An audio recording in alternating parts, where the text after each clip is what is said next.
हमने कहा कि संत की वाणी समझो। उन्होंने चार कहा ही नहीं, एक ही कहा, एक राम दशरथ का बेटा एक। हाँ, तो हमने कहा अगर इसको ऐसे कह देते कि वही राम दशरथ का बेटा, वही राम घट घट में बैठा, उसी राम का सकल पसार, वही राम सब जग से न्यारा। तो बोले महाराज एक फिर ऐसे कैसे हो सकता है कि दशरथ जी का बेटा भी वही हो और घट घट में बैठा भी वही हो और साकार भी वही हो, निराकार भी वही हो और उसी का सारा पसारा हो और वो सबसे न्यारा हो। ये बात हमारी समझ में नहीं आती। हमने कहा एक बात बताओ, तुम एक हो कि नहीं? हाँ बोले हम तो एक हैं। हमने कहा बाप के सामने बेटे हो, बेटे के सामने बाप, तो बेटे हो कि बाप? है? बाप के सामने बेटे, बेटे के सामने बाप, चाचा के सामने भतीजे, भतीजे के सामने चाचा। है? बेटी का बेटा देखेगा नाना नाना, अब बेटे का बेटा देखेगा बाबा बाबा, तो बाबा हो कि नाना? आप बाबा हो, आप नाना हो, आप मामा हो, आप चाचा हो, आप भतीजे हो। इतने कैसे हो जब हो एक? तो अलग अलग दृष्टि से, अलग अलग संबंध से आपके अलग अलग रूप हैं। इसी तरह वह एक ही है। और भाव की दृष्टि से दशरथ नंदन है, ज्ञान की दृष्टि से घट घट में बैठा है। पर भरद्वाज जी कह रहे हैं कि नहीं, हमें तो समझ में नहीं आता, वही राम वही कैसे? अच्छा आप विचार करना, क्या भरद्वाज जी को संदेह है? याज्ञवल्क्य जी ने कहा कि तुम्हें कोई संदेह नहीं है, तुम्हें कोई संदेह नहीं है, और कह रहे हो कि गुरु से कपट नहीं करना चाहिए, कपट ही तो कर रहे हो।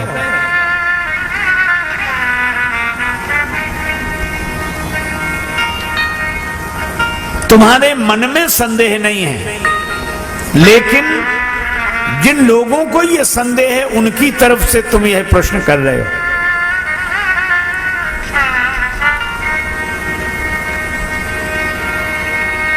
तुम्हारे मन में कोई शोक मोह संदेह नहीं है।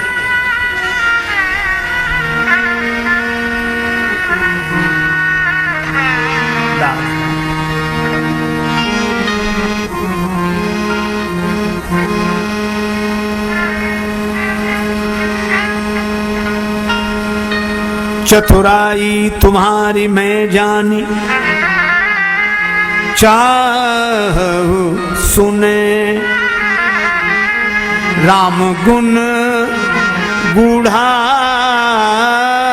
चाहू सुने राम गुण गूढ़ा, चाहू सुने राम गुण गूढ़ा, चाहू सुने राम गुण गूढ़ा, चाहू सुने। कीने प्रश्न मनहु अति मूढ़ा, मनहु अति मूढ़ा, चाहू सुने अति गूढ़ा, चाहू सुने राम गुण गूढ़ा, चाहू सुने राम गुण गूढ़ा,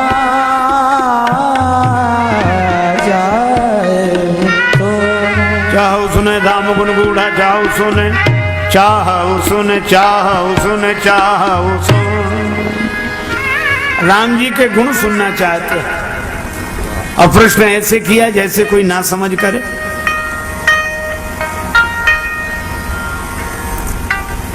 बादशाह अकबर ने संगीत सम्राट तानसेन से कहा कि आपसे भी कोई उत्तम गाता है, तानसेन ने कहा, हाँ हुजूर, हमारे गुरुदेव श्री स्वामी हरिदास जी, उनका गाना सुनवाओ कभी। तानसेन जी ने कहा कि वे किसी सामान्य बादशाह के लिए नहीं गाते, वे तो जगत के बादशाह के लिए गाते हैं, जगदीश्वर के लिए गाते हैं। तब मुझे तो गाना सुनना है, छद्म वेश धारण करके चलो। बादशाह छद्म वेश धारण करके गया। तानसेन जी साथ। अब स्वामी जी से कौन कहे कि गायन सुना, तो तानसेन जी ने एक राग को गलत ढंग से गाना शुरू किया। तो स्वामी जी ने कहा, ये राग ऐसे तो नहीं है, गलत गा रहे हैं। गुरुदेव, मुझे तो ऐसे ही पता था, आप बताओ। तो ऐसा नहीं कि तानसेन जी को पता नहीं था, वो तो गलत इसलिए गा रहे थे ताकि गुरुदेव से गाना सुनने को मिल जाए। और जो गुरु जी ने गाया, आहा हा हा, तानसेन भाव विह्वल हो गए। बादशाह अकबर ने कहा, वाह वाह वाह वाह निकल गया। और तो स्वामी जी ने गाना बंद किया। ये कौन, पता लग गया। तो तानसेन जी अगर गलत न गाते तो स्वामी जी का मधुर गायन कैसे सुनने को मिलता। और इसी तरह भरद्वाज जी अगर कोई प्रश्न न करते तो याज्ञवल्क्य जी के मुख से यह भगवत कथा कैसे प्रकट होती। देखो, कुछ पाने के लिए ना समझ भी हो जाओ तो कोई बात नहीं। और मुझे लगता है कि कोई ना समझ होकर भी अमृत रस का पान कर ले तो उस जैसा कोई बड़भागी नहीं। और ऐसी समझदारी या ना हो समझदारी तो भी जबरदस्ती समझदारी का प्रदर्शन किस काम का, ताकि हम श्री राम कथा के अमृत से वंचित हो जाएं।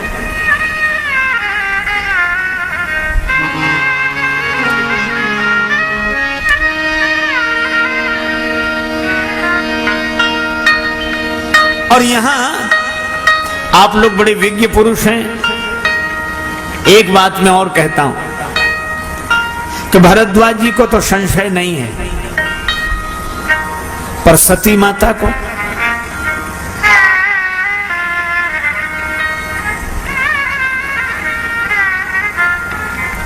सती माता वंदनीय अथवा निंदनीय।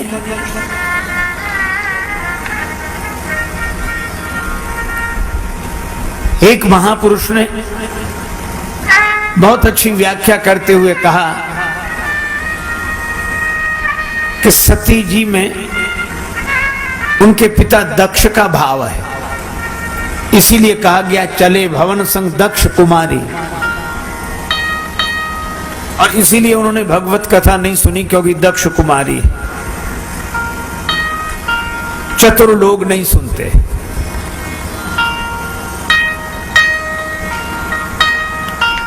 पर एक बात है, जिस सती ने भगवान शंकर का विरोध करने पर पिता के दिए हुए शरीर का त्याग कर दिया है, उसको दक्ष कुमारी कहकर लांछित करना, क्या यह उचित है?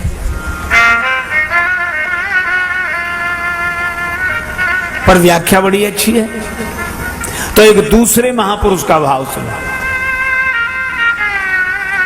उन्होंने कहा कि नहीं नहीं, सती जी वंदनीय है। हमने कहा कैसे? का सती जी दक्ष कुमारी हैं, इसलिए शिव जी की बात नहीं मान रही, ऐसी बात नहीं है। वे इसलिए नहीं मान रही हैं क्योंकि वो सती हैं, और सती पति को ही परमेश्वर मानती है। वो पति के कहने पर भी किसी और को परमेश्वर मानने के लिए तैयार नहीं है। ये सती माता है। ये सुनकर तो अवाक रह गए। भाई, यह बात भी बिल्कुल ठीक है। अगर वह बात ठीक है तो यह भी ठीक है। ये दोनों महापुरुषों के अपने अपने ढंग से मत हैं। लेकिन मैं अपनी बात कहूं, एक दिन श्री रामचरितमानस का पाठ करते समय यह पंक्ति मेरे ध्यान में आई। श्री तुलसीदास जी महाराज बहुत सजग हैं। याज्ञवल्क्य जी ने भरद्वाज जी से कहा कि तुम्हें कोई संशय नहीं है। भरद्वाज बोले मुस्काई तुम्हें विदित रघुपति प्रभुताई, तुम तो राम जी की कथा सुनना चाहते हो इसलिए ऐसे प्रश्न किया जैसे कोई मूर्ख पूछता हो, पर तुम भगवान की महिमा जानते हो, तुम्हें संशय नहीं है। लेकिन यही श्री तुलसीदास जी ने एक अद्भुत बात कहलाई याज्ञवल्क्य जी से। क्या? याज्ञवल्क्य जी ने कहा कि भरद्वाज जैसे तुम्हें संशय नहीं है पर तुम संशय की भाषा बोल रहे हो, इसी तरह सती माता को भी कोई संशय नहीं है। ऐसे ही संशय कीन भवानी, महादेव तब कहा बखानी। इसका अर्थ है कि न सती जी को संशय है न भरद्वाज जी को संशय है, पर संशय कीन भवानी नहीं है संशय। अच्छा देखो, दो बालक, एक का नाम रामू एक का नाम श्यामू, दोनों को मिठाई खाने का मन, पैसा नहीं एक, तो कहा चलो मिठाई बनते तो देखा मैं। दोनों गए सवेरे, जलेबियां बन रही थी। दोनों ने देखा कि आज पैसे होते तो हम भी खाते। तब तक श्यामू ने सोचा कि पैसे तो बाद में मांगेगा, कौन पहले, जो होगा देखा जाएगा। चलो गया। हलवाई जी ये जलेबियां कैसे दी हैं? हलवाई बोला 20 रुपए किलो। हाँ ठीक है, 250 ग्राम दो। 250 ग्राम जलेबियां आगे खाने लगा। अब रामू ने देखा कि इसके पास तो पैसा है नहीं और ये कैसे मजे से खा रहा है। तो रामू ने बहुत धीरज रखा लेकिन नहीं माना मन। बोले जो इसका होगा सो अपना होगा, अपन भी चलो। थोड़ी देर बाद वो आया। हलवाई जी जलेबियां कैसे दी? 20 रुपए किलो, 250 ग्राम दो हमें। उसे भी मिल गई, वो बैठ के खाने लगा। तब तक श्यामू जलेबी खा चुका था और जैसे ही चलने लगा तो हलवाई ने कहा पैसे। श्यामू बोला काहे के पैसे हैं? दुकान चलाते हो, इतना भी याद नहीं रखते? इतना भी याद नहीं रखते? मैंने आते ही तुम्हें 10 का नोट दिया था, 5 रुपए वापस करो। अब हलवाई कहे कि नहीं दिया था और श्यामू कहे कि दिया था। झगड़ा शुरू। रामू ने सोचा मौका अच्छा है, तो इस झगड़े में रामू वहीं से बैठे बैठे बोला हलवाई जी इस झगड़े में हमारा 10 का नोट मत भूल जाना। अब हलवाई ने सोचा कि 1 से गड़बड़ी होगी, 2 से नहीं हो सकता, कुछ ना कुछ बात। तो हलवाई रामू से बोला नहीं तुम्हारा तो हमें याद है पर इसने नहीं दिया। कहा तुम जानो वो जाने। झगड़ा ज्यादा मचा तो लोगों ने कहा काहे को झगड़ा करते हो सवेरे सवेरे? श्यामू बोला रामू से पूछ लो। तो सबने कहा रामू तुम बताओ, इन्हें दिया है 10 का नोट? रामू बोला वैसे तो मुझे किसी के झगड़े से कोई लेना देना है नहीं, लेकिन अगर मुझसे पूछते हो तो मैं गंगा जी की सौगंध करके कहूं, माता पिता की सौगंध करके कहूं, गुरु महाराज की सौगंध करके कहूं, भगवान की सौगंध करके कहूं, जैसे मैंने हलवाई जी को 10 का नोट दिया है ऐसे श्यामू ने भी 10 का नोट हलवाई जी को दिया है। लोग बोले वो इतनी कसम खा रहा है, झूठ खाएगा, दे उसे 5 रुपए। अब आप एक बात बताओ, रामू झूठ तो नहीं बोला लेकिन सच भी नहीं बोला। जैसे मैंने वैसे इसने, न मैंने दिया न इसने दिया। इसी तरह जैसे संशय भरद्वाज जी को ऐसे ही सती माता को, न संशय सती जी को न संशय भरद्वाज जी को। ये लीला है। देखो मां बेटे को जब चलना सिखाती है तो उसके आगे खड़ी होती, आओ आओ छोड़ो छोड़ो, आ जाओ आओ बेटा, आगे आओ आगे आओ। बेटा आगे चलता है, माँ पीछे चलती है। अच्छा माँ पीछे क्यों जाती है? उसे सीधा चलना नहीं आता क्या?